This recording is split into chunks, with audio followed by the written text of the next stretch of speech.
প্রিয় নবীনগরের যুবক ভাইয়েরা, তোমরা একবার আমাকে ক্ষমতা দিয়ে দেখো, তোমাদের মাদক যারা নেশাগ্রস্ত আছে, যারা ব্যবসায়ীদেরকে পর্যন্ত আমি উদ্যোক্তা লাগিয়ে দিব।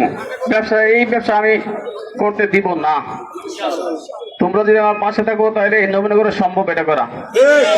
আর আমি একটা খেলার মাঠে ঘোষণা দিয়েছিলাম যে নবীনগরে একটা স্টেডিয়াম করব।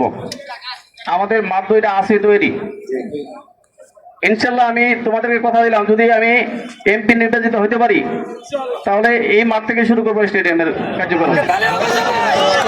কারণ এটা আমাদের উপজেলা বড় মাঠ, এটা থেকে করা সম্ভব।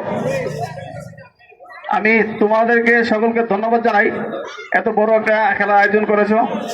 এইভাবে আমি চাই নবীনগরের প্রতিটি ইউনিয়নে যাতে খেলা হয় এবং খেলাধুলাতে যুবক ভাইয়েরা মাদক থেকে দূরে থাকতে পারবে, সেই উৎসাহটা আমার কাছে সবসময় তোমরা পাইবা।